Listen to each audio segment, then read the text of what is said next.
Today I would like to invite you to listen to the Dhammapada of the Buddha Shakyamuni. 154 verses from the Buddhist scriptures on the YouTube channel Thien Thai in the USA. O house builder, thou art seen. Thou shalt build no house again. All thy rafters are broken. Thy ridgepole is shattered. My mind has attained the unconditioned.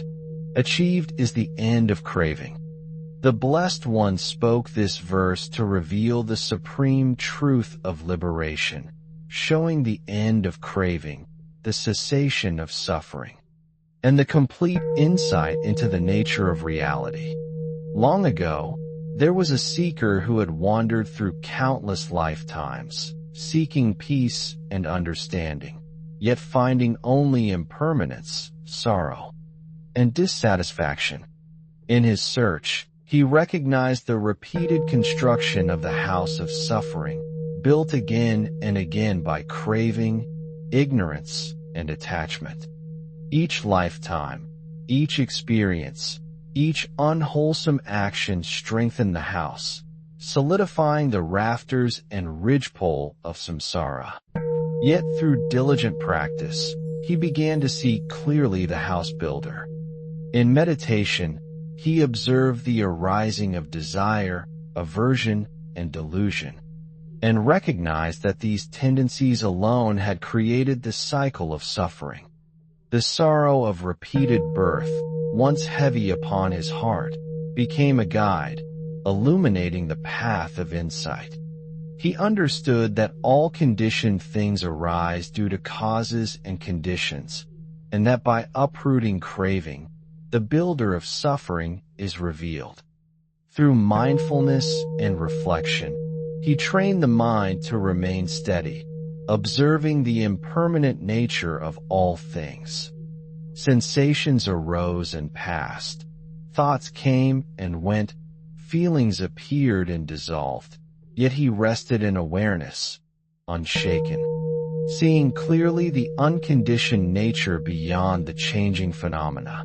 Ethical conduct became the foundation of this insight. Speech, action, and thought were aligned with virtue, reducing the influence of craving and ignorance, weakening the structural supports of the house. Each act of restraint, patience, and compassion chipped away at the rafters and ridgepole of the house builder. Meditation deepened this understanding, revealing the nature of the mind, the impermanence of the body, and the transitory nature of worldly conditions. In these observations, he perceived freedom not in external objects, not in wealth, power, or sensual pleasure, but in the mind fully awake, free from craving, unconditioned, and at peace. He reflected on the countless beings wandering blindly, constructing houses of suffering with every unwholesome action, yet unable to see the builder. Compassion arose naturally as he saw their struggles, their repeated births, and their ignorance of the causes of suffering. He dedicated his practice not only to personal liberation, but to the benefit of all beings, knowing that insight and virtue radiate beyond oneself. Through continuous mindfulness, meditation, and ethical living, he dismantled the house of suffering, observing every arising of desire and gently letting it go. The sense of craving weakened, the structures of attachment collapsed, and the mind rested in unconditioned clarity. He understood that the end of craving is the end of suffering, that the recognition of the house builder leads to the unconditioned, and that liberation is attained not by searching outwardly, but by awakening inwardly. Daily life became a continuous practice, where even ordinary actions were imbued with mindfulness and insight. Walking, eating, speaking, and working became opportunities to observe the mind, to recognize the arising of attachment and aversion, and to remain steady in clarity and compassion. Each moment of awareness dismantled the house further, revealing the freedom inherent in the mind. The seeker also reflected on the impermanence of others, extending compassion to all sentient beings. He saw that their suffering, like his own past wandering, arises from ignorance of the causes of birth and rebirth. Through gentle guidance, example, and patient teaching, he shared the insight of the Dhamma, illuminating the path to the unconditioned for those willing to practice, observe, and reflect. The realization of the end of craving brought profound peace. The mind, once restless and bound by desire, became calm, spacious, and liberated. He understood that all conditioned things, while appearing real, are impermanent, unsatisfactory, and selfless. The recognition of this truth, combined with ethical conduct, meditation, and wisdom, leads to freedom. The house builder, once unseen, is now known. The rafters are broken, the ridgepole shattered, and the mind rests in the unconditioned. In this state, sorrow is replaced by insight, fear by clarity, and wandering by liberation. Every act, every word, every thought is informed by this awakening, creating a life of peace, compassion, and enduring benefit to self and others. The Blessed One's teaching became alive in the seeker's daily practice, guiding him moment by moment. The mind's liberation is not an abstract idea, but a living reality, manifest in clarity, ethical conduct, and compassionate action. Insight into the impermanent, unsatisfactory, and selfless nature of all phenomena brings freedom from repeated suffering.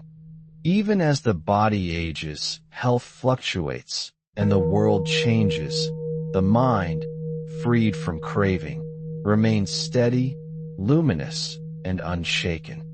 Through continuous reflection, meditation, and mindful living, the seeker cultivated patience, understanding, and wisdom, realizing fully that liberation is attainable in this very life. Each observation of craving, each act of restraint, each moment of compassionate action dismantled the structures of the house further, revealing the mind's true nature. The seeker's practice illuminated the timeless teaching of the Blessed One. The end of craving is the end of suffering. The recognition of the house builder brings liberation, and the unconditioned can be attained here and now, through diligent effort, mindfulness, and wisdom.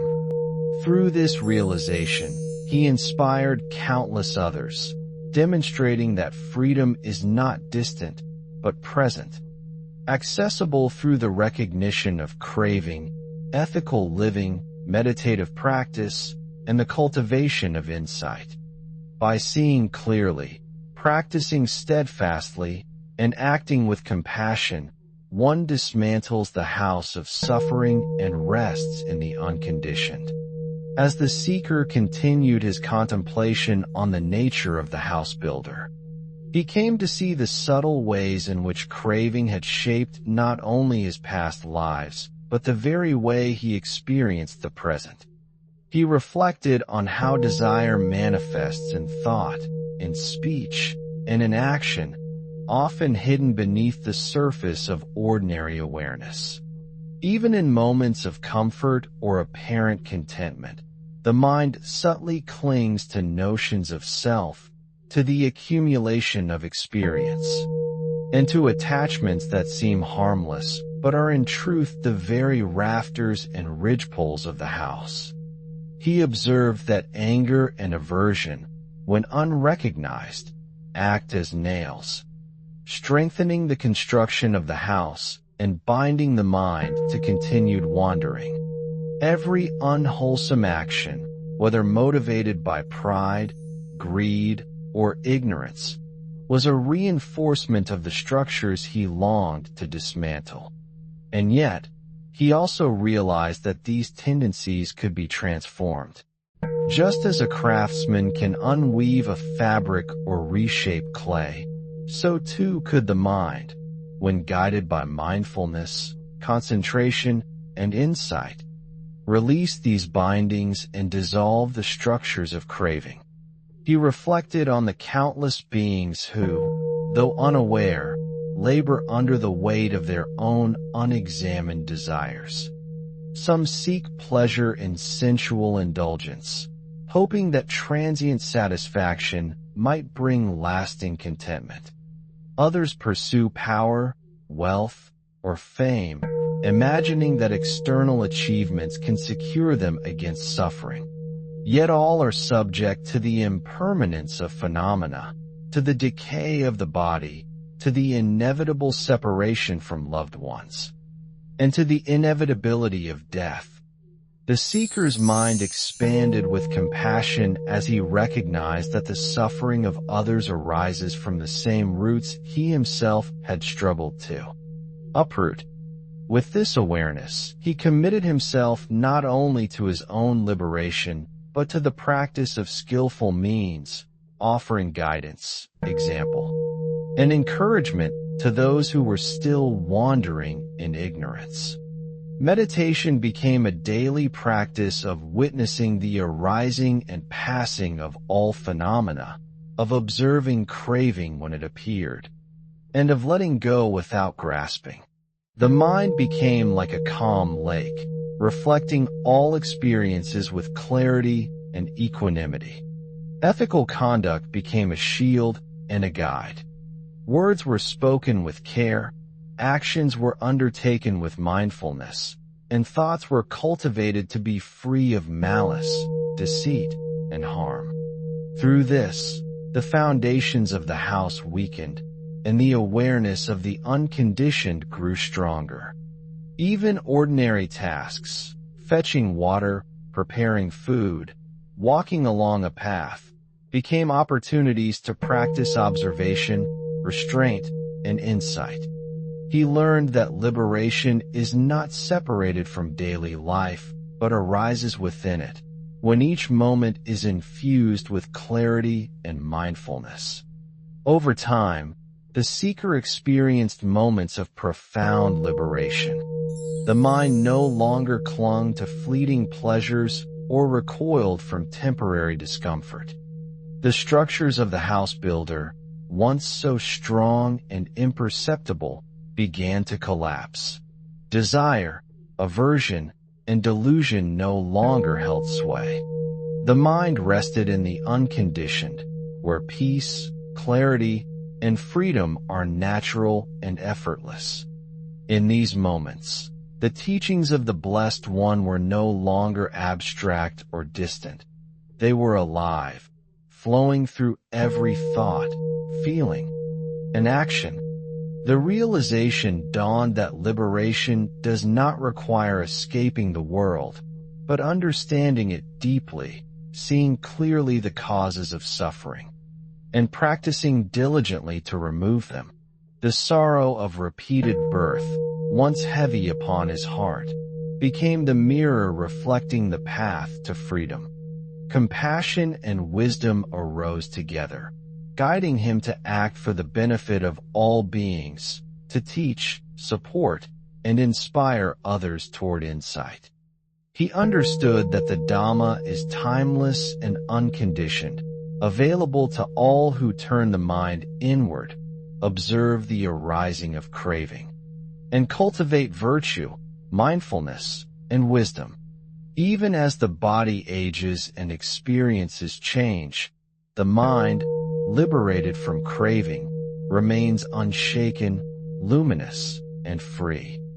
Through his practice, the seeker embodied the verse fully, O house builder, thou art seen, thou shalt build no house again. All thy rafters are broken, thy ridgepole is shattered. My mind has attained the unconditioned. Achieved is the end of craving. This realization brought peace beyond words, a joy unbound by circumstance, and a clarity that guides every action with gentleness, understanding, and compassion. The seeker, having tasted the clarity of seeing the house builder, turned his attention to the subtle ways in which craving continues to influence perception even in ordinary life. He observed that the mind, like a field, produces what is sown, and that unwholesome seeds of desire, attachment, and aversion create further cycles of wandering. Each thought that clings to self, each judgment that arises from pride or ignorance, each subtle expectation of permanence in a world of change, reinforces the structures of the house. Yet he also saw that these very tendencies, when observed with mindfulness and discernment, can be transformed. Just as a sculptor patiently chips away at the stone to reveal the form within, the mind, with careful attention and consistent practice, can remove the projections and attachments that build suffering. In his meditative reflection, he noticed the arising of greed, the subtle craving for comfort or recognition, and he gently observed it without judgment.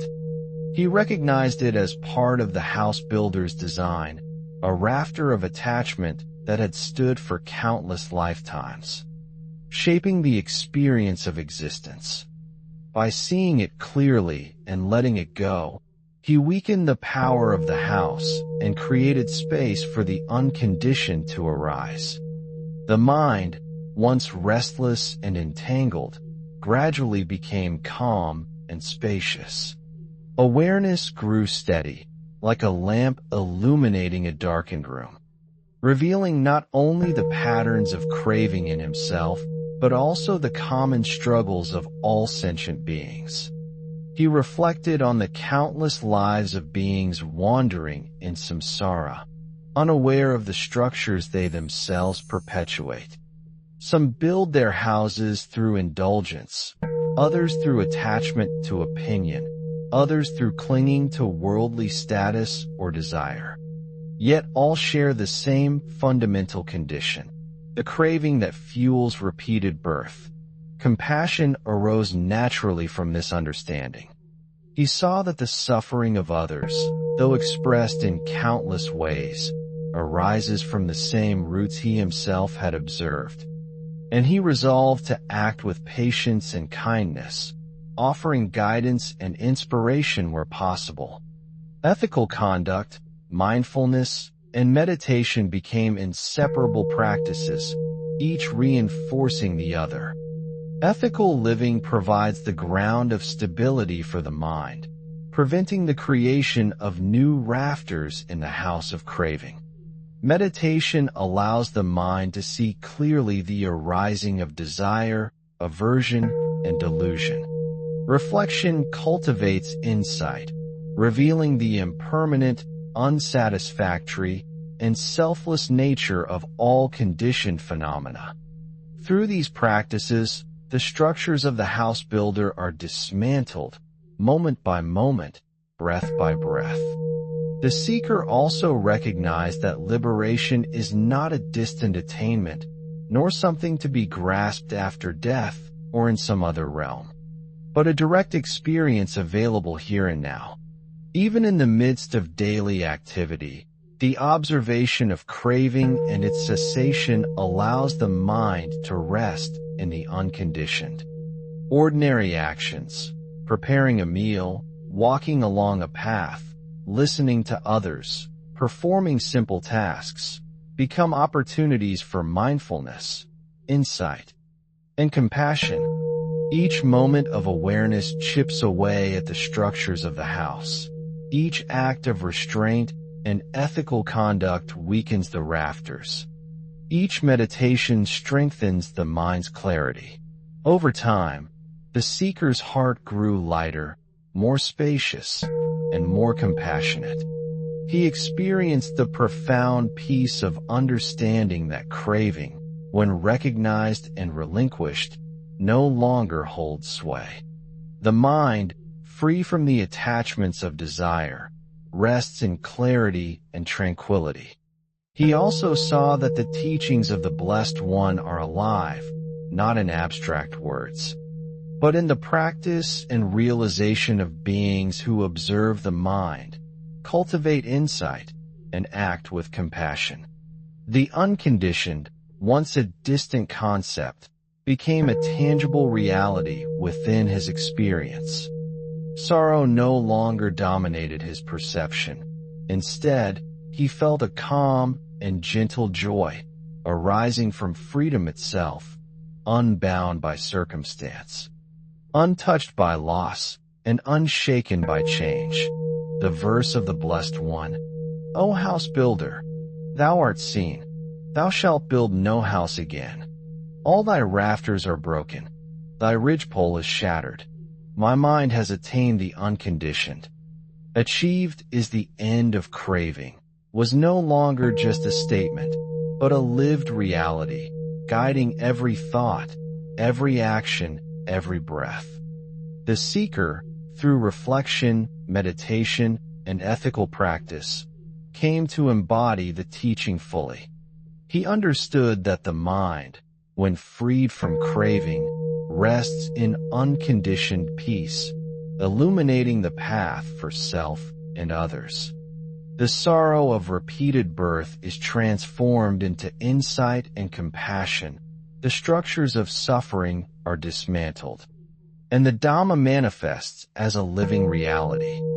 Through consistent practice, patient observation, and the cultivation of virtue and wisdom, he realized the timeless truth that liberation is attainable here and now through the direct recognition of craving, the dismantling of the house builder, and the resting of the mind in the unconditioned.